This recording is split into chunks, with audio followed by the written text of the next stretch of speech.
오늘부터 여호수아서의 말씀을 가지고 함께 은혜를 나누도록 하겠습니다. 여러분, 여호수아라는 이름은 하나님께서 구원하시다, 여호와는 구원이시다, 이런 의미를 가진 이름입니다. 그런데 원래 여호수아의 이름은 호세아였습니다. 민수기 13장 16절에 보면 이제 모세가 이 호세아를 여호수아로 바꾸어서 부른 말씀이 기록되어 있는데요. 호세아라는 이름은 구원하다, 또 구원자라는 의미인데, 모세가 이제 여호와는 구원이시다, 여호와가 구원하신다 라는 의미의 여호수아로 이 호세아의 이름을 바꾸어서 불렀습니다. 그러니까 우리가 이 여호수아라는 이름만 보아도 하나님께서 여호수아를 통해서 무슨 일을 하실 것인가를 우리가 짐작할 수 있게 되는데요. 이 여호수아라는 이름이 이제 신약 성경으로 와서는 헬라어로 예수라고 부르는 것으로 되어 있습니다. 사랑하는 성도 여러분, 이제 오늘 여호수아서는 하나님께서 여호수아에게 말씀하시는 거로 시작이 됩니다. 1절을 함께 보시겠습니다. 여호와의 종 모세가 죽은 후에 여호와께서 모세의 수종자 눈의 아들 여호수아에게 말씀하여 이르시되, 하나님께서 이제 여호수아에게 말씀하셨다라는 것으로 여호수아서가 시작이 됩니다. 그리고 이제 시작이 모세가 죽었다라는 것이죠. 여러분, 출애굽기가 시작하면서부터 모세는 성경에 등장하였습니다. 그래서 출애굽기, 레위기, 민수기, 신명기 끝까지 모세가 하나님께서는 모세에게 말씀을 하셨습니다. 그리고 또한 모세를 통해서 이스라엘 백성들에게 하나님의 말씀을 전하게 하셨고, 또 무엇보다도 모세를 통하여서 이스라엘 백성을 애굽에서 이끌어내시고 광야 40년 동안을 인도하게 하셨습니다. 그런데 지금 그 모세가 죽은 것입니다. 그리고 이제 하나님께서는 모세에게 말씀하셨던 것처럼 여호수아에게 동일하게 말씀하고 계십니다. 그리고 이제 2절부터 시작되는 말씀이 하나님께서 여호수아에게 말씀하신 내용이 되겠습니다. 2절을 함께 보시면요. 내 종 모세가 죽었으니 이제 너는 이 모든 백성과 더불어 일어나 이 요단을 건너 내가 그들을 곧 이스라엘 자손에게 주는 그 땅으로 가라. 여러분, 그래서 오늘 설교의 제목도 일어나 이 요단을 건너 그 땅으로 가라 라는 제목으로 붙여봤습니다. 바로 하나님께서 여호수아에게 말씀하셨는데 그 말씀하셨던 내용, 그 첫 번째 명령이 바로 일어나서 이제 너는 일어나 이 요단을 건너 내가 그들 곧 이스라엘 자손에게 주는 그 땅으로 가라. 그리고 하나님께서는 3절에 보니까 너희에게 이 땅을 주었다라고 말씀하시면서 이제 그 땅으로 가라는 말씀을 하고 계신 것입니다. 사랑하는 성도 여러분, 그런데 이후에 하나님께서 여호수아에게 말씀하신 내용을 가만히 보면 눈에 띄는 것이 하나 있습니다. 그것은 바로 하나님께서 계속해서 여호수아에게 강하고 담대하라, 두려워하지 말라라고 말씀하시는 내용입니다. 여호수아에게 지금 일어나 요단을 건너 그 땅으로 가라 말씀하시는데 동시에 강하고 담대하라, 두려워하지 말라라고도 말씀하시는 것이죠. 그러면 하나님께서는 왜 이렇게 여호수아에게 말씀하시는 것일까요? 강하고 담대하라, 두려워하지 말라 계속해서 말씀하시는 이유는 무엇일까요? 간단하게 생각해 보시면 그것은 여호수아가 바로 두려워하기 때문입니다. 여호수아가 지금 두려워서 떨고 있기 때문에 하나님께서 여호수아에게 계속해서 강하고 담대하라, 두려워하지 말라 말씀하고 계신 것입니다. 사랑하는 우리 성도 여러분, 그러면 여호수아가 지금 이렇게 두려워하며 떨고 있는 이유는 무엇일까요? 그 이유를 한번 보면 첫 번째는 모세가 없기 때문입니다. 오늘 본문 1절 시작부터 그렇게 말씀하고 있는데요. 여호수아는 조금 전까지만 해도 모세의 수종자였습니다. 다시 말해서 모세의 옆에서 모세를 돕는 역할을 하였던 것이죠. 하나님께서 모세에게 말씀하실 때에도 여호수아는 모세의 곁에서 모세를 돕기만 하면 되는 그런 수종자였습니다. 그렇지만 이제는 모세가 죽었기 때문에 하나님께서 모세에게 말씀하셨던 것처럼 하나님께서 직접 여호수아에게 말씀하시고 명령하시고, 그럴 때 여호수아는 하나님의 명령을 따라서 이스라엘 백성 제일 앞에 서야 되는 그런 위치로 바뀌었다는 것이죠. 이제는 모든 결정을 여호수아가 해야 합니다. 그리고 그 백성들을 이끌어야 하는 위치가 되었습니다. 그리고 이제 하나님의 명령을 따라서 요단강을 건너서 그 가나안 땅을 정복해야 하는 막중한 임무를 가지게 되었던 것이죠. 여호수아가 감당해야 할 무게가 아주 무거워진 것입니다. 여러분, 그런데 이 모세가 없다는 것, 모세가 죽었다는 것이 단지 여호수아의 책임만 무거워졌다는 것이 아닙니다. 여호수아는 어쩌면 모세가 없다는 것에 대한 근본적인 두려움이 있었을지도 모릅니다. 사랑하는 우리 성도 여러분, 지금 모세가 죽었다라는 사실을 여호수아의 관점에서 한번 생각해 보시기 바랍니다. 여러분, 먼저 지금 모세가 죽은 시점을 한번 보시면 광야 40년 생활을 마치고 이제 가나안 땅으로 들어가기 직전의 상황이었죠. 그런데 모세는 애굽에서 이 노예로 고생하고 있던 이스라엘 민족을 이끌고 나온 하나님의 종이었습니다. 애굽 군대가 따라오고 홍해가 앞에 놓여 있을 때에도 모세는 지팡이로 그 홍해를 가르고 이스라엘 백성이 홍해를 건널 수 있도록 한 지도자였습니다. 물론 하나님께서 그 홍해 바다를 갈라주셔서 건너게 되었지만 모세는 그 하나님의 명령을 받아서 이스라엘 백성을 이끌고 홍해를 건넜던 지도자였습니다. 그리고 여호와의 산인 시내산에 올라가 하나님께서 직접 써주신 그 십계명 돌판을 받은 사람도 모세였습니다. 다른 사람들은 감히 가까이 가지도 못할 그 여호와의 산 시내산에 모세는 올라갔고 그곳에서 모세는 하나님을 대면하였다라고 성경 기록하고 있습니다. 그리고 하나님께서 써주신 그 십계명 돌판을 직접 받은 사람이 모세였지요. 그리고 오직 여호수아만이 그래도 가장 가까운 곳에 가서 모세를 도우며 이러한 모든 것을 본 사람이었습니다. 여러분, 십계명을 받은 이후에는 어떠한 상황이 있었습니까? 모세는 이스라엘 백성을 이끌고 이제 성막을 만들었습니다. 그리고 율법을 통하여서 백성들을 재판하는 재판관이기도 하였습니다. 그리고 40년 동안 광야 생활을 할 때에 이제 그 광야를 지나서 40년이 흐른 후에 이제 그 가나안 땅이 내려다 보이는 이곳 요단 동편까지 이르게 되었습니다.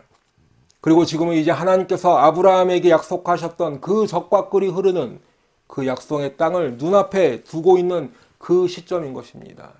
40년의 시간이 흘렀고 모세가 하나님의 뜻을 받아 애굽으로부터 홍해를 건너 광야를 지나 가나안을 보고 있는 그 시점, 뭔가 완성되어 가고 있는 것 같은 그 시점에 하필이면 모세가 죽은 것입니다. 여러분, 만약 여러분들이 이러한 시점에 놓여 있는 여호수아라면 어떤 생각을 하시겠습니까? 강하고 담대해서 요단을 넘으실 수 있겠습니까? 아니면 여호수아처럼 어찌해야 할지 걱정하고 두려워하시겠습니까? 모세가 죽었다는 것이 여호수아의 입장에서 보면 어떤 목표를 눈앞에 두고 이제 그것을 거의 다 이루었는데 모세가 죽은 것을 보고 이거 뭔가 잘못되어 가는 거 있지는 않은가? 뭔가 잘못되어 가고 있는 것은 아닌가? 우리가 저것을 이룰 수 있겠는가라고 하는 그러는 의문을 갖게 되었다는 것이죠. 이것이 여호수아가 모세의 부재로 인하여 갖게 되는 근본적인 두려움이었을 것입니다. 그렇기 때문에 하나님께서는 이제 여호수아에게 요단을 건너 그 땅으로 가라고 말씀하시면서 동시에 강하고 담대한 믿음을 가지고 두려워하지 말라 거듭 말씀하시는 것입니다.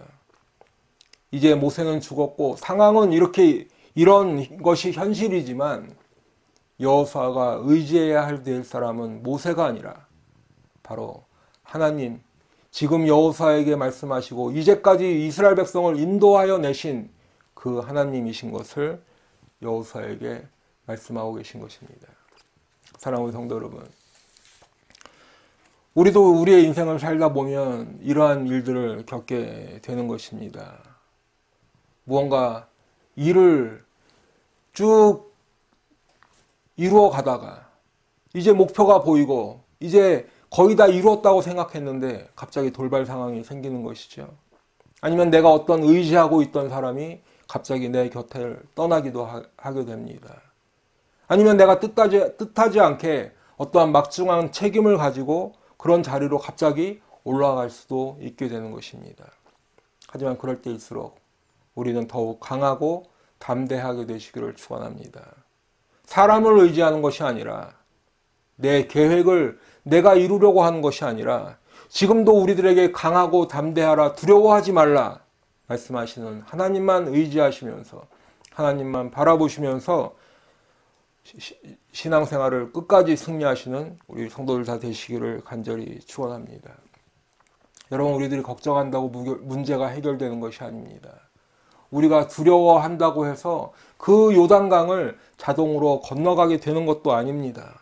우리가 해야 할 일은 오직 일어나 이 요단을 건너 그 땅으로 가라라는 하나님의 명령에 순종하는 것임을 꼭 기억하시길 바랍니다. 사랑하는 성도 여러분, 두 번째로 이제 여호수아가 두려워하는 이유는 예전에 있었던 실패의 경험 때문에 그렇습니다. 여러분, 이스라엘 백성들이 애굽을 떠나서 이제 홍해를 건넌 후에 얼마 지나지 않아서 가나안 땅에 정탐꾼들을 보내었지요. 그런데 그 정탐꾼들이 가나안에 갔다 돌아와서 어떤 이야기들을 했습니까? 여러분들 물론 다 아시는 그런 말씀이지만 12명의 정탐꾼 가운데 오직 여호수아와 갈렙만이 그 가나안 땅으로 올라가자고 보고하였고 나머지 10명은 성경에 보면 악평을 했다라고 기록하고 있습니다. 그 땅에는 강한 민족이 살고 있기 때문에 올라가봤자 우리는 다 죽임을 당할 것이다. 그 땅을 차지하지 못할 것이다. 그 사람들은 거인들이기 때문에 우리가 스스로 보기에도 우리는 그 거인들 앞에 메뚜기 같은데 그 사람들이 우리를 볼 때는 오죽하겠냐라는 것이죠. 그리고 나서 이 보고에 대한 결과가 어땠습니까? 이스라엘 백성들이 하나님의 진노하심을 받았습니다. 그래서 그들이 가나안 땅에 들어갔던 그 날들을 하루를 1년으로 계산해서 이제 광야 40년 생활을 시작하게 되는 것입니다. 그런데 그 광야 40년의 이제 시간이 흘렀습니다. 그리고 그 가나안 땅이 눈앞에 보이고 있는데 자신들을 이끌던 모세는 죽었습니다. 여호수아는 예전 자신들이 하나님의 약속을 믿지 못하고 악평하고 원망하고 그래서 광야를 떠돌게 되었던 그 실패를 떠올리지 않을 수가 없는 것입니다. 똑같은 실패를 지금도 반복해서는 안 되기 때문에 그렇습니다. 예전에 그 가데스에서 가나안에 정탐을 보냈을 때에는 여호수아는 정탐꾼 가운데 한 명이었죠. 그렇기 때문에 나머지 10명이 그렇게 악평을 하고 할 때 여호수아도 그들을 막을 방법은 없었습니다. 여러분, 모세에게도 대들던 그런 사람들인데 여호수아의 말을 듣겠습니까? 여호수아는 갈렙과 함께 민수기 14장 9절에 보면 이렇게 말을 하고 있습니다. 그 땅 백성을 두려워하지 말라. 그들은 우리의 먹이라. 그들의 보호자는 그들에게서 떠났고 여호와는 우리와 함께 하시느니라. 두려워하지 말라. 그런데 여러분, 이 말을 들은 이스라엘 백성들은 여호수아와 갈렙을 돌로 치려 하였다라고 기록하고 있습니다. 그런데 이제 그 일이 있고 나서 40년이 흘러서 다시 그 가나안 땅으로 들어갈 때가 되었습니다. 이제는 정탐을 하는 정도가 아니라 실제로 그 땅에 들어가야 하는 것입니다. 이스라엘의 모든 백성들을 이끌고 그 땅으로 들어가야 합니다. 예전에 비록 이스라엘 백성들이 가나안 땅을 정탐하다가 비록 실패한 경험을, 그런 기억을 가지고 있지만 그것과는 상관없이 지금은 가나안으로 들어가야 하는 것입니다. 예전에는 여호수아가 이스라엘 백성들에게 그 땅에 올라가는 것을 두려워하지 말라라고 말하였지만 이제는 하나님께서 여호수아에게 두려워하지 말고 그 땅으로 가라 말씀하시는 겁니다. 사랑하는 성도 여러분, 그런데 지금 하나님께서 여호수아에게 그 땅으로 가라고 명령하시면서 또 두려워하지 말라고 말씀하시는데 이렇게 말로만 여호수아에게 어떤 격려나 명령을 하시는 것이 아니었습니다. 하나님께서는 지금 여호수아에게 앞으로 하나님께서 하실 일들을 알려주시면서 여호수아에게 약속을 또한 해주고 계십니다. 첫 번째는 하나님께서 여호수아에게 과거의 약속들을 상기시켜 주고 계십니다. 하나님께서는 오늘 여호수아에게 그 땅을 주시겠다라고 약속하셨는데 근데 그 땅을 주시겠다는 그 약속이 지금 갑자기 나온 약속이 아니라 예전 이스라엘의 조상들 아브라함과 이삭과 야곱에게 주셨던 약속인 것을 말씀하고 계십니다. 그리고 그 동일한 약속을 모세에게도 해 주신 것이죠. 그리고 먼저 3절에 보시면 너희 발바닥으로 밟는 곳은 모두 내가 너희에게 주었다 말씀하셨습니다. 그리고 4절에도 보면 구체적으로 장소들을 말씀하시면서 이제 그 땅을 주시겠다고 하시는데요. 곧 광야와 이 레바논에서부터 큰 강, 곧 유브라데 강까지 해쪽 속의 온 땅과 또 해지는 쪽 대해까지 너희의 영토가 되리라 말씀하셨습니다. 하나님께서 약속하신 그 땅을 주시겠다는 것입니다. 그런데 계속해서 오늘 본문의 6절에 보시면 이 말씀을 모세에게뿐만 아니라 그 전에 있던 이스라엘 백성의 조상들 아브라함, 이삭, 야곱에게 하셨던 약속까지도 말씀하시면서 이제 여호수아에게 이스라엘 백성에게 그 땅을 주시겠다고 말씀하시는 것입니다. 6절을 보시면요. 강하고 담대하라. 너는 내가 그들의 조상에게 맹세하여 그들에게 주리라 한 땅을 이 백성에게 차지하게 하리라. 여러분 예전에 하나님께서는 아브라함에게 영원한 언약을 세우시면서 이제 아브라함의 후손에게 젖과 꿀이 흐르는 이 가나안 땅을 주시겠다고 약속하셨습니다. 창세기 17장 8절 말씀을 보시면 내가 너와 네 후손에게 내가 거류하는 이 땅 곧 가나안 온 땅을 주어 영원한 기업이 되게 하고 나는 그들의 하나님이 되리라. 그래서 오늘 본문에서 하나님께서는 아브라함과 맺었던 이 약속을 이 언약을 여호수아에게 지금 다시 언급하시면서 하나님의 약속은 없어지지 않고 계속 유효하다라는 것을 확인시켜 주고 계신 것입니다. 그런데 3절에도 보면 오늘 본문 3절에도 보면 내가 모세에게 말한 바와 같이 라고 말씀하시는데 하나님께서 모세에게 말씀한 바와 같이 그 땅을 주리라고 하시는데 하나님께서는 예전에 모세에게도 아브라함에게 주셨던 그 동일한 약속을 해 주셨습니다. 출애굽기 6장 8절 말씀을 보시겠습니다. 내가 아브라함과 이삭과 야곱에게 주기로 맹세한 땅으로 너희를 인도하고 그 땅을 너희에게 주어 기업을 삼게 하리라. 나는 여호와라 하셨다 하라.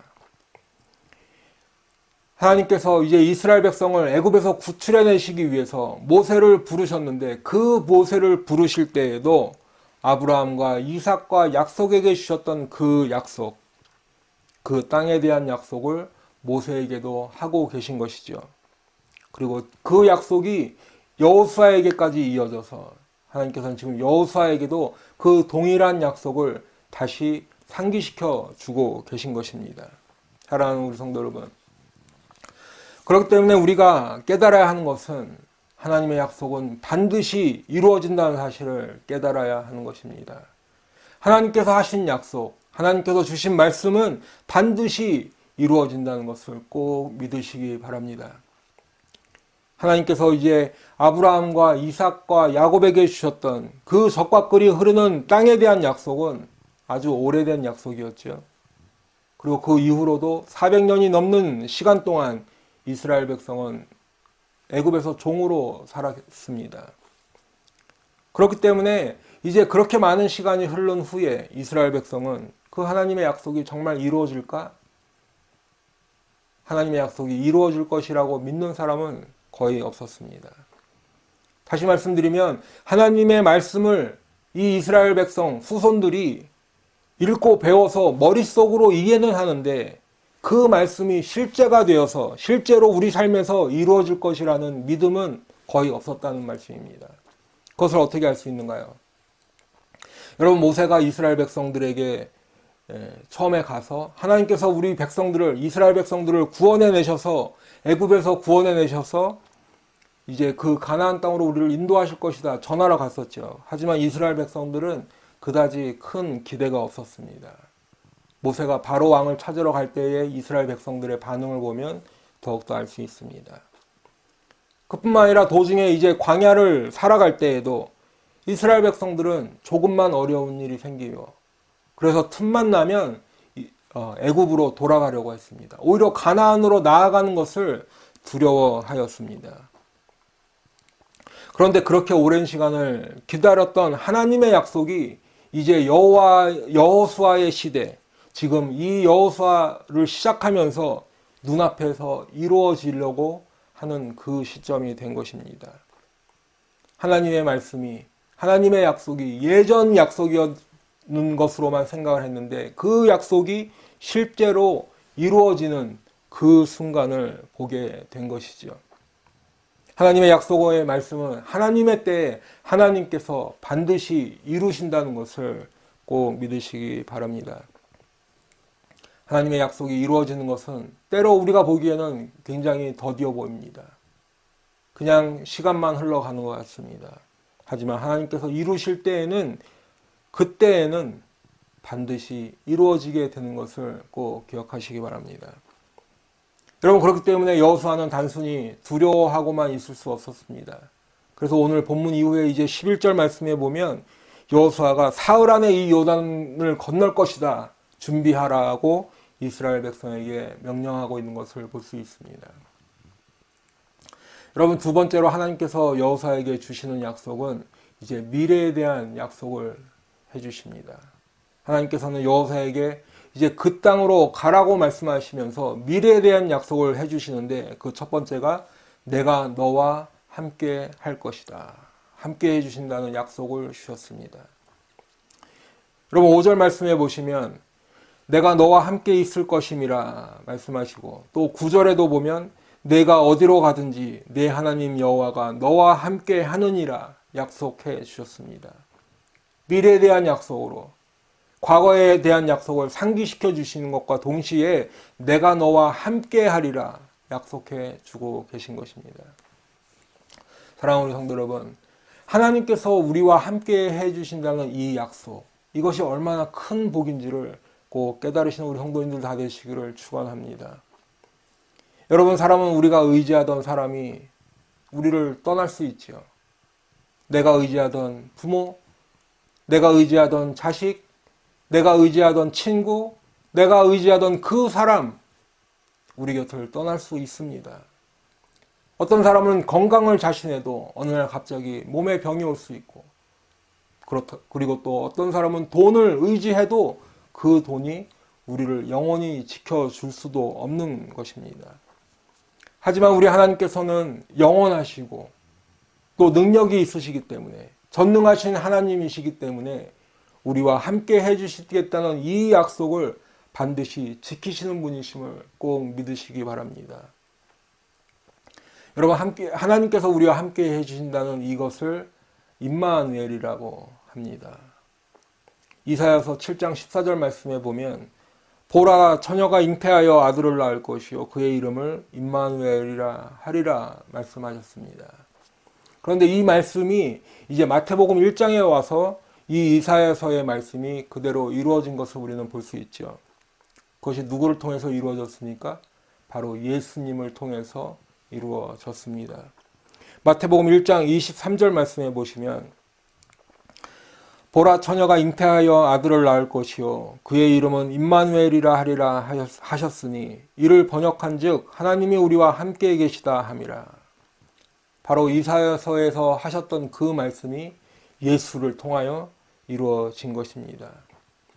여러분, 하늘 보좌에 앉으셔서 영광을 받으시기에 합당하신 그분께서 그 하늘 보좌를 버리시고 우리와 함께 하시기 위해서, 우리를 구원하시기 위해서 이 땅에 육신의 몸을 입고 오신 것입니다. 하나님께서 우리와 함께 하시기 위해 친히 우리를 찾아주신 것입니다.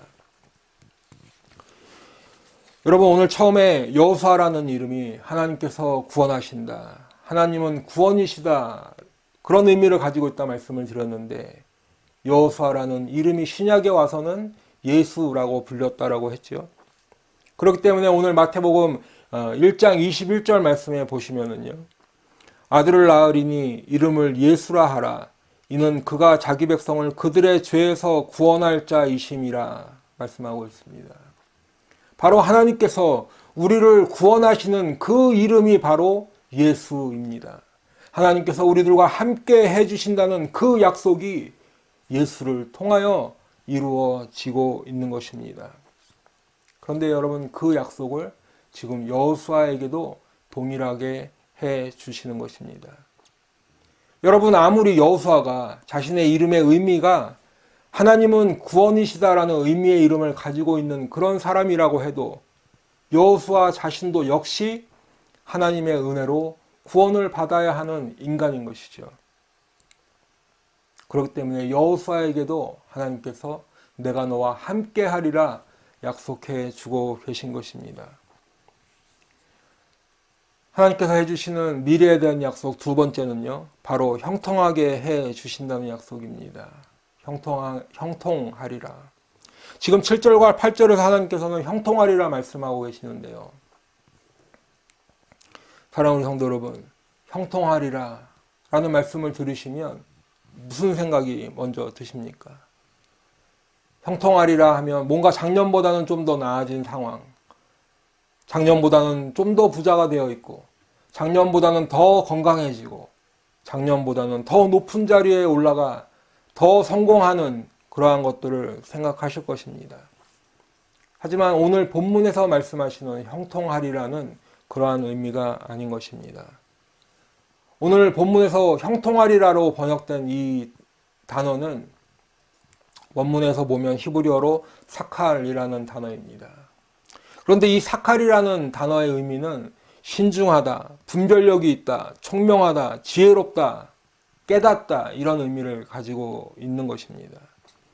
여러분, 그런 의미에서 우리가 말씀을 다시 한번 생각해 보면 오늘 하나님께서 여호수아에게 약속하시는 이 형통하리라는 것은 세상적으로 생각하는 소위 말해서 번영에 대한 것이 아니라는 것을 우리가 알 수 있죠. 바로 이스라엘 백성이 가나안 땅에 들어갔을 때 그때 그곳에서 하나님께서 주시는 안식과 관련이 되어 있다는 것을 알 수 있는 것입니다. 좀 더 설명을 드리겠습니다. 이스라엘 백성들이 하나님의 명령에 순종하여서 이제 그 땅으로 가게 되면, 그리고 그 약속의 땅에서 이제 정착해서 그 땅에서 살아갈 때에 하나님의 말씀을 붙잡고 하나님의 말씀에 순종하며 살아가야 한다는 것이죠. 그리고 그렇게 됐을 때 이스라엘 백성은 그곳에서 하나님께서 주시는 안식, 하나님께서 주시는 형통 가운데 살게 될 것이라는 말씀입니다. 사랑하는 성도 여러분, 그러면 우리가 이 시점에서 우리는 과연 무엇을 해야 하는가라는 질문에 대한 답을 해야 될 것 같습니다. 우리는 무엇을 해야 하는가? 오늘 본문에도 보면 하나님께서 여호수아에게 명령만 하시는 것이 아니라 분명히 무언가를 원하고 계시는 것을 볼 수 있는데 과연 그것이 무엇인가? 우리가 한번 찾아봐야겠습니다. 여러분, 먼저는 하나님의 말씀에 순종하는 발걸음을 떼야 합니다. 2절을 다시 한번 보시면 너는 일어나 요단을 건너 그 땅으로 가라 말씀하셨죠. 너는 일어나 요단을 건너 그 땅으로 가라. 일어나 건너서 가라 라는 말씀입니다. 여러분, 아무리 하나님께서 이스라엘 백성들에게 그 땅을 주시겠다 약속하셨어도 결국에는 이스라엘 백성이 일어나야 하는 것입니다.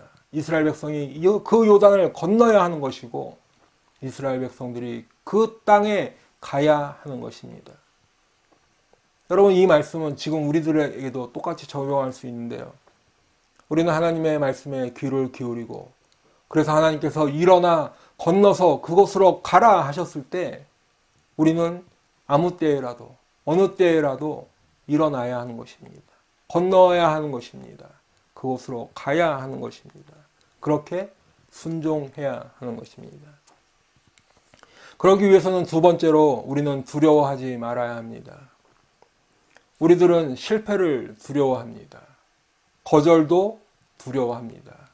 그래서 우리가 실패하거나 거절을 당하였을 때 우리는 좌절하고 낙심하는 그런 연약한 모습을 가지고 있는 것이 우리들입니다. 하지만 하나님께서는 여호수아에게 강하고 담대하라, 두려워하지 말라 말씀하셨습니다. 내가 너를 떠나지 아니하며 버리지 아니하리라 말씀하시면서 강하고 담대하라 말씀하셨습니다. 하나님께서 함께 해 주시기 때문에 두려워하지 말라고 말씀하시는 것입니다. 내 평생에 너를 능히 대적할 자가 없으리니 약속해 주고 계신 것입니다. 요단을 어떻게 건너가지? 그 땅에는 가나안 7민족이 살고 있는데 그 사람들을 어떻게 쫓아내고 우리가 그곳에 정착을 할 수 있을까? 그 사람들은 철옹성과 같은 그런 강한 성에 살고 있고 철병거를 가지고 있는데 우리들은 아무 훈련도 받지 않은 군대도 없고, 그런데 어떻게 그 사람들과 전쟁을 할 수 있을까? 그런 걱정하지 말라는 것입니다. 그런 두려움 가지지 말라고 말씀하고 계신 것입니다. 여러분, 그러면 우리들은 어떻게 해야 합니까? 두려워하지 말라는 말씀에 순종하여서 두려워하지 말아야 하는 것입니다. 하나님께서 우리와 함께 하시기 때문에 두려워하지 않고 오직 하나님의 말씀만을 믿고 하나님의 약속만을 의지하여서 그분만을 바라보며 나아가야 하는 것입니다. 여러분, 우리가 발을 떼는 것도 순종해야 하지만 두려워하지 말라는 말씀에 두려워하지 않는 것도 순종해야 하는 것입니다. 세 번째로는 우리는 하나님의 말씀을 붙잡고 살아야 합니다. 여러분, 지금 말씀을 붙잡아야 한다 이렇게 말씀을 드렸는데요. 그러면 구체적으로 어떻게 하는 것이 하나님의 말씀을 붙잡고 사는 것일까요? 그 답이 오늘 8절에 나와 있습니다. 8절을 한번 보시면요. 이 율법책을 내 입에서 떠나지 말게 하며 주야로 그것을 묵상하여 그 안에 기록된 대로 다 지켜 행하라. 여러분, 이렇게 하는 것이 말씀을 붙잡고 사는 것입니다. 하나님의 말씀을 붙잡는다는 것은 그렇기 때문에 먼저는 율법을 내 입에서 떠나지 말게 하며, 즉 하나님의 말씀을 항상 가까이에서 읽어야 하는 것입니다.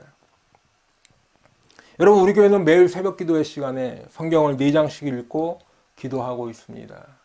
이렇게 성경을 4장씩 읽으면 1년이면 구약 1번, 신약 2번을 읽을 수 있죠. 우리가 교회를 오랫동안 다녀도, 몇 년 동안 다녀도 성경 한 번 제대로 읽기가 쉽지 않습니다. 그렇기 때문에 우리 교회는 매일 이렇게 성경을 4장씩 읽고 기도하는 것입니다. 그래서 우리 성도님들께서는 주보에도 그 읽기표가 나아가고 있는데 그것을 매일 날마다 성경을 가까이 하고 읽는 성도들 되시기를 바랍니다. 그 다음으로는 주야로 말씀을 묵상하며, 주야로 그것을 묵상하며, 즉 오늘 읽은 말씀을 다시 한번 읽고 또 읽고 연구하고, 잘 이해가 안 되는 것이 있으면 또 찾아도 보고 목사님들에게 질문도 하고, 그래서 그렇게 말씀을 가지고 하루 종일 되새기고 하는 그런 것이 바로 묵상하는 것입니다. 그리고 그 말씀을 깨닫게 해달라고 주님 앞에 엎드려 기도하는 것, 이것이 말씀을 주야로 묵상하는 것입니다. 그리고 그 다음으로는 그 안에 기록된 대로 다 지켜 행하라. 즉 우리가 하나님의 말씀에 순종하면서 살아야 하는 것을 말씀하고 있습니다. 여러분, 우리가 말씀을 많이 읽고 묵상하는 것 중요하지만 그것에서 끝나면 안 된다는 말씀입니다. 그 말씀을 읽고 묵상한 것을 가지고 이제 우리의 삶 가운데서 그 말씀을 지켜 행하여서 그러한 삶을 살아야 한다는 말씀입니다.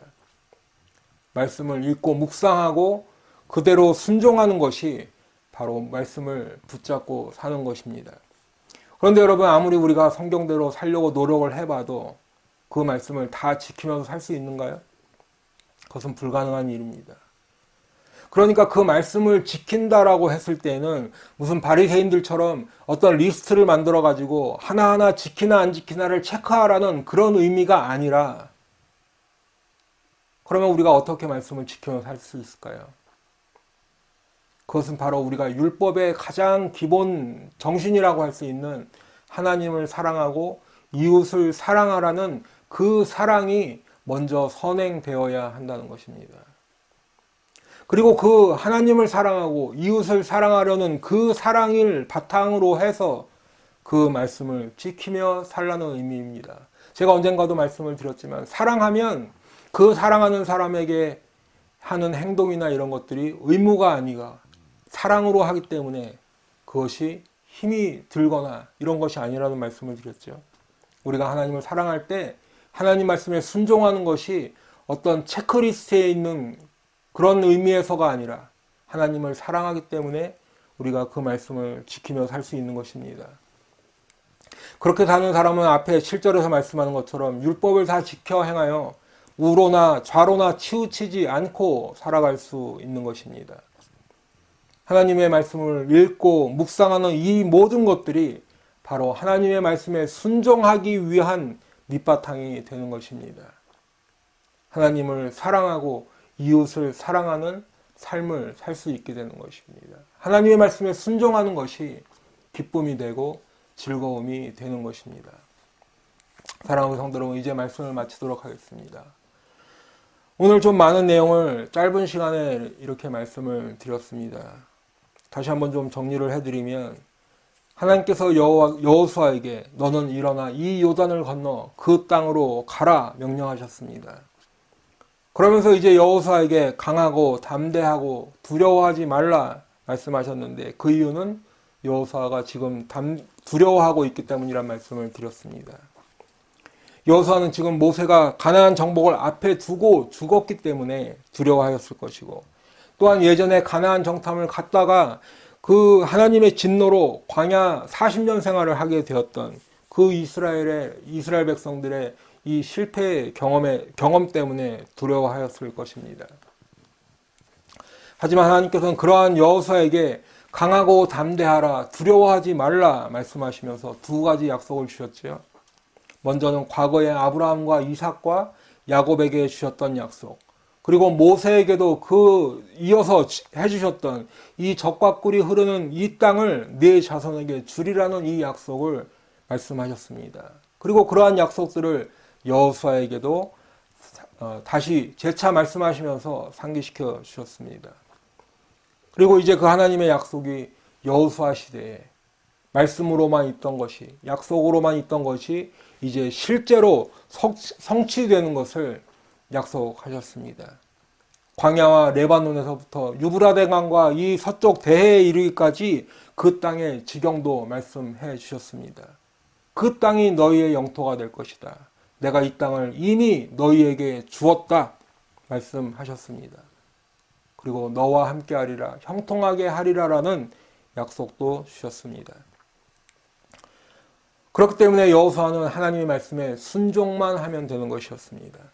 일어나 요단을 건너 그 땅으로 가라라는 말씀에 순종하여서 일어나 그 요단을 건너 그 땅으로 가기만 하면 되는 것입니다.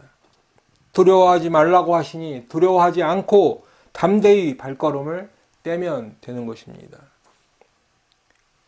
여호수아와 이스라엘 백성들은 이미 그 가나안 땅에 살고 있는 7민족, 철병거를 가지고 있는 그 민족들을 상대하기 위해서 지금 이 요단 동쪽에서 군사훈련을 하고 또는 병기를 모으고 군대를 정비하고 이런 것을 할 것이 아니라 하나님의 말씀이 입에서 떠나지 않게 주야로 묵상하며 그 말씀을 지켜 살라고 말씀하시고, 여호수아와 이스라엘 백성은 그 말씀을 따라서 그대로 행하기만 하면 되는 것입니다.